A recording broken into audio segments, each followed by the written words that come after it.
Hey, brethren. So I thought I'd just jump on really quick and talk a little bit about something that occurred to me recently. One of the things that I've noticed is that even the strongest lodges at one point had to face a decision about whether or not their lodge was actually going dark. Almost like a come to Jesus kind of moment. Should we amalgamate? Should we merge with another lodge? Should we go dark? Even some of the strongest lodges I've found actually have had a point in their history where this was an actual consideration, when it might have been 10 years ago, 20 years ago, however long ago. Strongest lodges, right? And some of them managed to overcome that very hard decision and are thriving lodges now. And you'd never believe that at one point, this very strong and vibrant lodge actually almost went dark. I want to talk about 3 signs that your lodge might be going dark and what you can do to prevent them. And if you stay all the way to the end, I have a bonus kind of sign that you need to look out for when, considering whether or not your lodge is going dark. So first things first, what do we mean by a lodge going dark? A lodge is said to go dark if and when the membership simply isn't turning up. There isn't enough members for a quorum. And you need at least 7 members to carry out lodge business, right? To carry out a degree, to get approval for motions raised during the business portion of the meeting. So once that starts to happen, once you don't have enough members for quorum, your lodge is going dark, right? And if this keeps on happening, then the lodge will have to return its warrant to the Grand Lodge. And then there's a whole ceremony around going dark. But essentially, that is what it means. The end of a lodge, essentially. Now, when a lodge goes dark, this isn't something that just happens in a flash. It's not like an explosion. It's not a sudden event. It's actually a kind of slow fade, right? And it's characterized by a number of different things. So one of the first signs that one might look out for to identify whether the lodge is going dark is you keep recycling your officers, or you have an officer progression line that is just stagnant. Fine? It almost reads like a greatest hits from the 1970s or something like that. So it's the same officer over and over. The same brother is serving as the secretary, as the director of ceremonies, as the junior warden. So that's issue number 1, right? Your officer lineup doesn't change. It remains the same. And even more problematic is if they're all past masters. So what happens inside a lodge is there is what's called a progressive line. And this means that a Mason, after having, gotten to his 3rd degree, can be an officer inside the lodge. And usually you start off with something simple, maybe like a junior steward, right? Junior steward, senior steward. And then you progress to the deacons, and then maybe to the wardens, right? And once you get to the position of the warden, you are now a part of the lodge leadership. Anyway, so what tends to happen is that a person goes through this progressive line all the way to master, and then the immediate past master, and then they rejoin the line in some other capacity. And if this happens enough, what you have is a situation where everybody in the progressive line inside a lodge is actually a past master. And what you've been doing now is just recycling persons who already went through the line. So the lodge isn't getting new members in, and it's not getting new officers in. So the root cause of that might be a failure in mentorship, right? So there might be a kind of culture in that particular lodge that either scares away persons from joining that progressive line or discourages them from doing that, for whatever reason. So I would say one of the ways that the lodge could address this is to proactively ask the new members why they might be hesitant to step into the progressive line, and is there anything that could be done that might encourage them to take on an officer role. You might not be a person who thinks you're a good leader. You might not think you're a good speaker. You might shy away from the position. But if this keeps happening in your lodge, what you end up with is past masters who have been in an officer chair for years. You're not getting new members in. You're not getting new members into the chairs. Darkness is on the way. So a lodge needs to grow. A lodge needs to get new ideas. It needs to get new members in. And if that stops happening without growth, then obviously death is right around the corner. So that's a structural failure, number one. You keep recycling your officers. So the second structural failure, the second sign that you need to look out for that your lodge might be going dark is a kind of, I guess I could call it like a boredom loop. All you're doing is minutes, talking about business, talking about the accounts, and then you adjourn, right? And you might have like a 10 or 20-minute debate about some kind of bill that needed to be paid. It's too expensive. It might be, I don't know, the cost of sandwiches or something like that. Who knows? But the reality is that men do not join the craft for this administrative tedium. The last thing that a man wants to do is to work from 9 to 5 and then attend lunch and still deal with administrative, bureaucratic matters. That's the last thing that you want. Obviously, the lodge needs to conduct business, right? There's no getting around that. But if that is all that is happening, right? You're doing business, there is no degree to do on a particular night, and then there's no education, then all you've done is business, and then you run to the dining hall. Pointless, right? Now, if this happens on occasion, it is not so much of a problem, but these things compound over time, and especially if you add that first reason, right, or the first sign that the lodge is going dark. So remember the first sign that I mentioned about recycling past masters in the progressive line.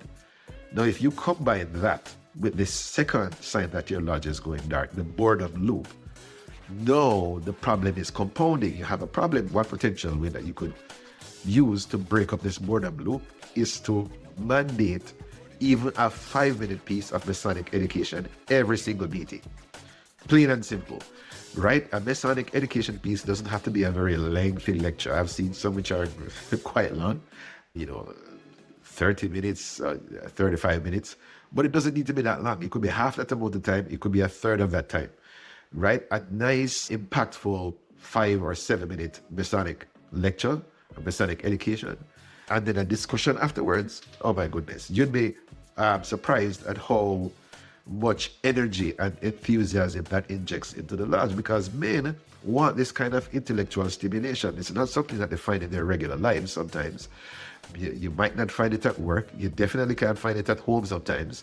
Yeah, and you forget social media, because that's just arguing. You come to the lodge with the expectation that you are going to be doing a little bit more than just the administrative, bureaucratic drudgery. You want that intellectual stimulation, and it's going to be important that the leaders in the lodge give men this particular intellectual stimulation, right? In Masonry, we like to talk about light.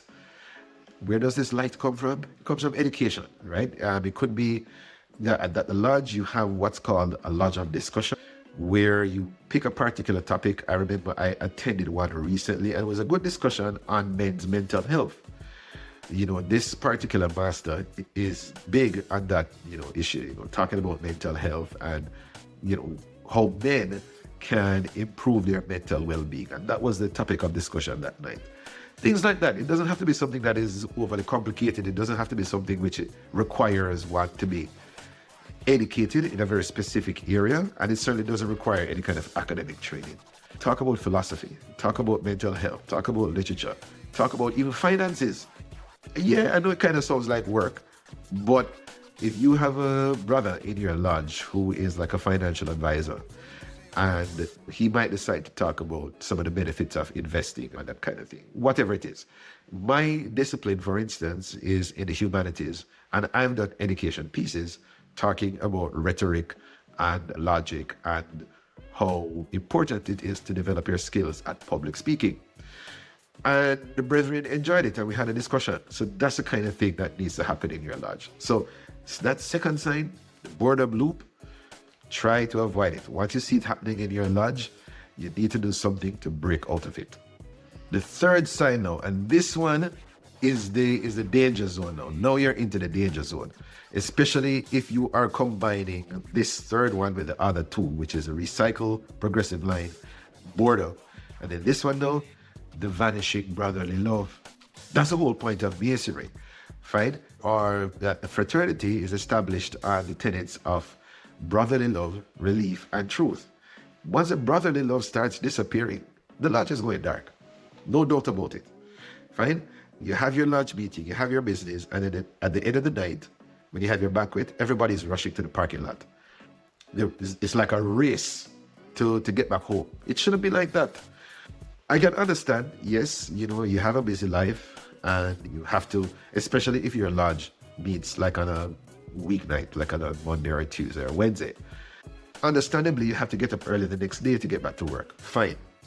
But if you can't spend 20 minutes, 30 minutes engaged in some kind of fellowship with the brothers at the lodge, after a while, you start to miss that bond of friendship. If that goes away, your lodge is going dark. Your lodge is going to be in a problem after a while. How do you fix this? Here's one of the things that I definitely have kind of brought to my role as the junior warden currently of my lodge, right? So I'm currently the junior warden of my lodge. I've never been a master before, so this is all new to me. But in my jurisdiction here in Canada, the junior warden and it's the case with many other jurisdictions as well. The junior warden is the one who is in charge of the social hour afterwards, what we call the festive board. That should be mandatory. You should have, like, food should be non-negotiable, even if it's pizza. No, I wouldn't say pizza all the time, right? You need to have something that's a bit more nutritionally dense than pizza. So what I've been doing at my lodge is that I cook, right? There's baked chicken, jerk chicken. I've done soups, you name it, fine? And I would say invest in a slow cooker. It's a lifesaver, right? You throw a piece of beef inside that thing, you put your seasoning on, you close it, and it's ready. 6 hours later, it's ready for lodge. You bake some potatoes, and you have a hearty meal at the end of the night. So food should be non-negotiable. At the end of the night, you ensure that there is an actual meal that is prepared for the members, and the fraternizing occurs around that meal. So the meal is a centerpiece. So don't just leave it as a kind of throwaway decision. Oh, all right, we'll just get some sandwiches from this place or some pizza from this place. Nah, kind of put some thought into it. We say, all right, here's the atmosphere that I want to create at the festive board, which is why I'm always playing music. So, the brothers are eating and there's music going on in the background. It might be some reggae, it might be some jazz, so hip hop, R&B kind of thing. And I kind of create that mood, right? And mind you, my lodge meets on a Friday night, which is like the best and worst night to have lodge. But I don't take it for granted. That festive board at the end, I think, is very important. And once you start to miss that, then you lose out on a very important part of fellowship and a brotherly love. And once that starts disappearing, the lodge is on its way to complete darkness. All right, so the fourth and final sign that your lodge might be going dark, this is kind of a bonus one, and I'm sure it's one that a lot of brothers can relate to, is the grumpy, gatekeeping brother or brothers that might be inside the lodge. Hear me out on this one. So in Masonry, our ritual has been handed down for centuries. And while there is no innovation in Masonic ritual, it's always the same. And I'm perfectly fine with that. There are different kinds of ways that the lodge can introduce innovative ideas without changing the ritual or the foundation of Masonic philosophy. There are different ways of operating, different ways of conducting, whether it is your social program, your charity program, mentorship, and that kind of thing. And it's in innovating ideas where you have growth happening, right? And sometimes you might fail, right? You might try a new idea and it doesn't work out as planned. But it's going to be important that if you are taking in new members, you need to realize that new members come with different ideas, they come with different perspectives. And while the goal is not to entertain every single idea and every perspective, especially where it might conflict with some of the core tenets of Masonry, you have to give brothers the space to offer something to the lodge, to offer something new to the lodge. And it might be something so simple, right? Say, for example, your lodge doesn't have a website, and there's a brother there who knows how to design a website. So you might have a brother who knows how to design a website, and then there's another brother who knows how to design apps and widgets and that kind of thing, all of that electronic good stuff. Now, if those two brothers are in the same lodge, the possibilities for the ways that they could revolutionize communication and the dissemination of Masonic material and education and so on, the possibilities are endless. Good? But imagine you have one of those battle axes inside your lodge that insists on doing things via snail mail, mailing things out to people all the time, and everything has to be printed and photocopied and that kind of thing. I'm not saying there's anything bad with that, but it's the insistence not allowing new things to come in as well.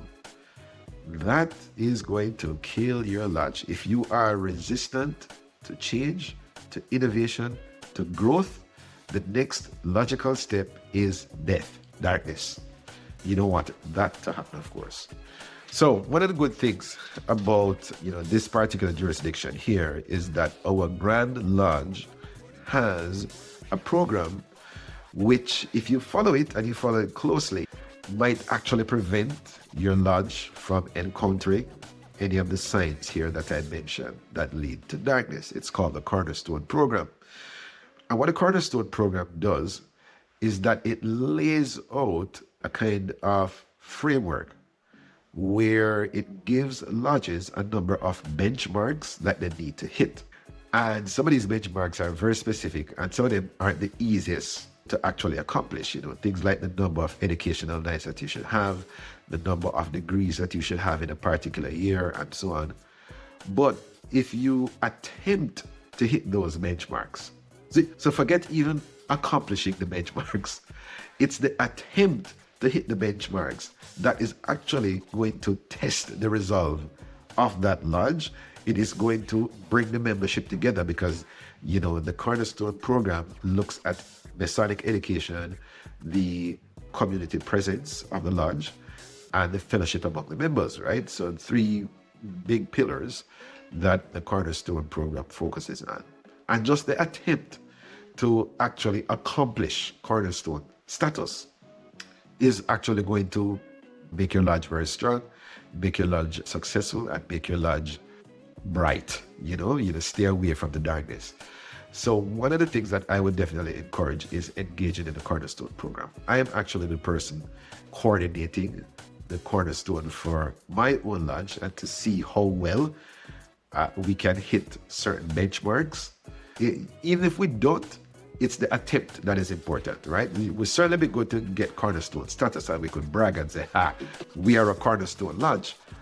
But if that doesn't happen, at least we tried. The attempt in attaining Cornerstone status is one of those things that I think could steer your lodge away from going down the path of darkness. And the good thing is that it's written down, it's kind of laid out, so you don't have to be guessing, what can we do to prevent our lodge from going dark.